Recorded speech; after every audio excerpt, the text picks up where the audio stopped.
দুই জান এক হইয়া যখন কথা বলতো এইভাবে রাতের পর রাত দিনের পর দিন কথা বলতে বলতে বলতে বলতে তাদের প্রেম এত গভীর হয়ে গেল যে কাউকে ছাড়া কেউ কিছু বোঝে না।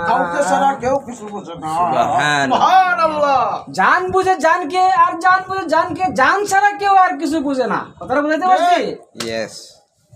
এমন প্রেম করতে করতে এত গভীরে চলে গেল যে তাদের রাত্রে ঘুম আসে না।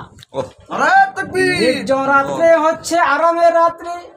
সারাদিন ক্লান্ত হয়ে পরিশ্রম করিয়া যখন মানুষ নিদ্রায় যায় তখন তার শরীর আরাম হয়ে যায়, গরম হয়ে যায়। তাদের এই আরাম আয়ের বন্ধ করে তারা রাতের পর রাত কথা বলতো আর বলতো, আমার জান তুমি কি করতেছো, কেমন আছো, কি খাইছো? নারায়ে তাকবীর। আল্লাহু আকবার। তাকবীর। আল্লাহু আকবার। বিরতি রাখবো। এই যে গভীর ভালোবাসার জন্ম নিল, আজকে মুসলমান ভাইয়েরা আমি আপনাদেরকে দৃষ্টি আকর্ষণ করে বলছি, আমার কথাগুলো লক্ষ্য করুন। এই যে ভালোবাসা, এই ভালোবাসা তো সাময়িকের জন্য ভালোবাসা। আজকে যদি আল্লাহকে, আল্লাহর নবীকে আমরা এরকম ভালোবাসতাম, জানের মতো করে, জানের চাইতেও ভালোবাসতাম, তাহলে কতই না সুন্দর হইতো, আমরা জান্নাতি হয়ে যেতাম। নারায়ে ইসালা।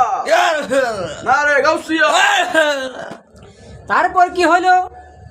তারপর দেখলাম জান জান করতে করতে রাতের পর রাত কথা বলতে বলতে এমন এক পর্যায়ে চলে এলো তাদের মধ্যে দ্বিধাদ্বন্দ্ব বেজে গেল, কেউ একজন একজনকে মন্দ বলতে শুরু করে দিল।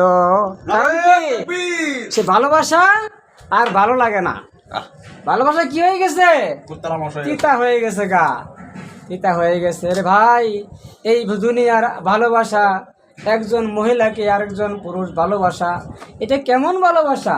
আরে তোমাদের বাবা মা আছে, তোমাদের জ্ঞান বুদ্ধি আল্লাহ তাআলা দিছে, তোমরা শরীয়ত মোতাবেক বিবাহ শাদী করো, শরীয়ত মোতাবেক তোমরা ঘোরাফেরা করো, চলাফেরা করো, যাই কিছু করো না কেন শরীয়তের মধ্যে থাইকা তোমরা দিনের উপর চলো এবং বিবাহ শাদী যা কিছু করা লাগে করে যাও।